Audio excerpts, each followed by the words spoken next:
यही देख करके बार बार आपको समझाया जाता है, ए भाई चूक मत करो। किसी से वैर थोड़ी है, द्वेष थोड़ी है। कोई संत यदि आपसे बात करता है तो आपके ऊपर कृपा नहीं, क्यों बात करेगा? क्या लेना है? आपको लगता है हमारे द्वारा कुछ चलता है, हम कुछ हैं? नहीं नहीं, भ्रम मत करिए, कोई भ्रम मत करिए।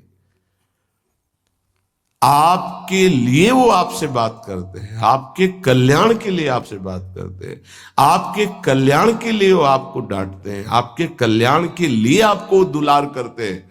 दोनों बातें समझ लीजिए। जो लाडली लाल में चित्त लगाए हुए हैं उनको कहीं किसी सुख की आकांक्षा नहीं।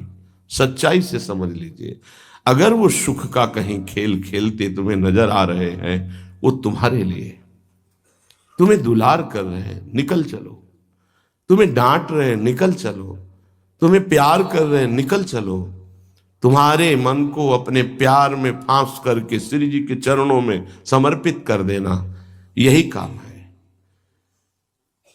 ये सब संतों का यही कार्य है। तुम्हारे संसार के प्यार में फैले हुए मन को समेटकर अपनी वाणी, अपने प्यार के बल से उसे प्रियालाल के चरणों में समर्पित कर देना। पर आपके अंदर ये चाह हो जाएगी, तभी आप उस प्यार को समेटने में सहयोग दे पाएंगे। मुझे अब इस ब्रह्मा के रचे हुए माया से मुक्त होना है, पर आप तो इन्हीं खिलौनों में राजी हैं। और जब इन खिलौनों से मन को हटाने की बात कही जाती है तो आपको बुरा लगता है। आपसे जिसे कहा जाता है कि अब आप ऐसे रहिए, मनोचिन्हारो नाय, तो आपको लगता है कि हमारे संबंधों में प्रहार कर रहे हैं। तुम्हारे संबंध जितने हैं इनका प्रहार पहले हो चुका है काल के द्वारा, तुम इनको नहीं रोक पाओगे।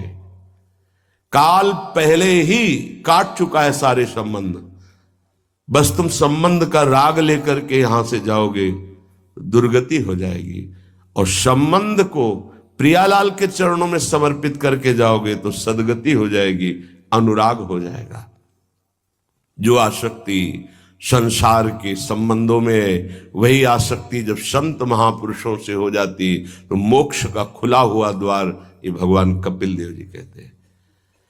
आप अपना अधिकार अपने में मत रखिए, गुरुजनों को दे दीजिए। अब हमारे जीवन की बागडोर आपके हाथ में है, आप जिस दिशा में चाहें ले चलें। हमारा केवल आपकी आज्ञा पालन करना कर्तव्य। तो कह रहे कदापि चिन्मयादुपरि चेत स्पृहा रोहणे। यदि तुम्हें इस चेतन अचेतन जगत से मुक्त होने की इच्छा जागृत हो गई है तो पहला, स्नेह का संबंध किसी से मत रखिए। स्नेह का संबंध केवल प्रियालाल से रखिए। वही स्नेह जो माता में, जो पिता में, जो भाई में, जो बंधु में, पत्नी में, पुत्र में, वही स्नेह प्रियालाल को चाहिए। आप और सब कुछ दो, भगवत प्राप्ति नहीं होगी। ये स्नेह दे दो तो भगवत प्राप्ति पक्की हो जाएगी। सबसे स्नेह करो श्यामा श्याम के संबंध से। हमारा स्नेह का संबंध श्यामा श्याम से, श्यामा श्याम के संबंध से स्नेह कोई फर्क नहीं पड़ेगा। पर आपको अभी ये कला नहीं आती है। आप जब तक एक बार समस्त संबंधों के स्नेह को बटोर कर प्रियालाल के चरणों में समर्पित नहीं कर देते, तब तक आपको लगेगा, वाणी से बोलोगे कि सब भगवत भाव से, लेकिन पूरा राग यही है, ये हमारे अमुक है, हमारे अमुक है। इसलिए इस रहस्य को समझो, पहले हटो, फिर जब वो राग अनुराग में बदल जाता है तो फिर पूरे विश्व से प्यार करो, कोई फर्क नहीं पड़ेगा। सब जीवन सो प्रीति रीति निवाहत आपनी, क्योंकि वो रीति जानता है। हमारी रीति श्यामा श्याम के संबंध से ही सबको मानना। एकांत की रति विधान करो, शब्दों को समझिए। एकांत की रति विधान करो, अर्थात हमारे हृदय देश में केवल इष्ट और गुरुदेव के सिवा किसी से प्रीति नहीं। और बहुत इस बात से हम कमजोर हैं।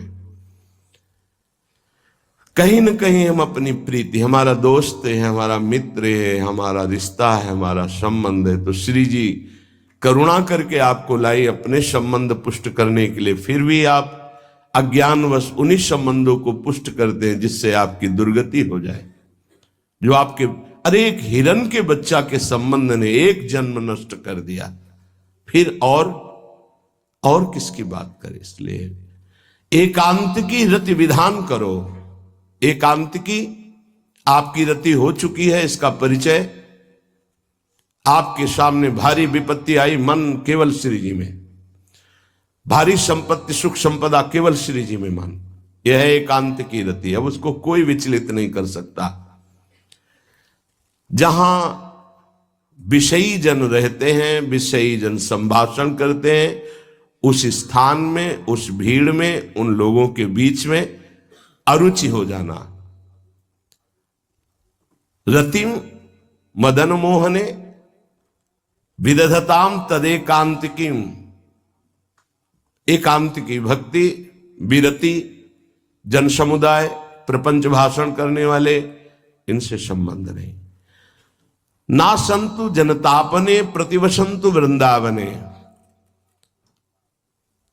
जनता अर्थात केवल विषय प्रपंच की वार्ता करने वाले, तापने, हृदय में ताप पैदा हो उनके संग नहीं, मुझे संग नहीं। कोई भी हो, प्रिया प्रीतम से तुम्हें मतलब नहीं, उनकी चर्चा से मतलब नहीं, उनके संबंध से मतलब नहीं, तो हमारा आपसे क्या संबंध। देखो, जगत के संबंध प्रियता दिखा करके भोग सामग्री दे सकते हैं, धन दे सकते हैं, व्यवस्था दे सकते हैं, पर प्रियालाल की प्रीति नहीं।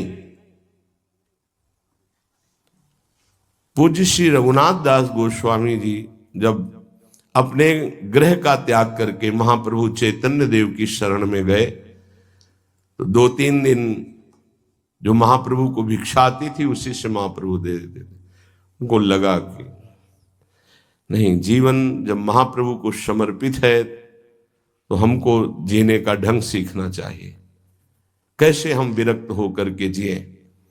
इतने में घर से भेजे हुए बहुत से सेवक, रुपया, सामग्री, रसोईया सब आ गया, क्योंकि बहुत बड़े धनी थे उनके पिताजी, और पिता के भाई दोनों के बीच में एक लाड़िले पुत्र थे पूज्य श्री रघुनाथ दास गोस्वामी, जिनकी समाधि राधा कुंड में विराजमान है। ऐसे ही भक्ति वीडियो देखने के लिए आप मेरे चैनल को सब्सक्राइब, लाइक और शेयर करें। धन्यवाद।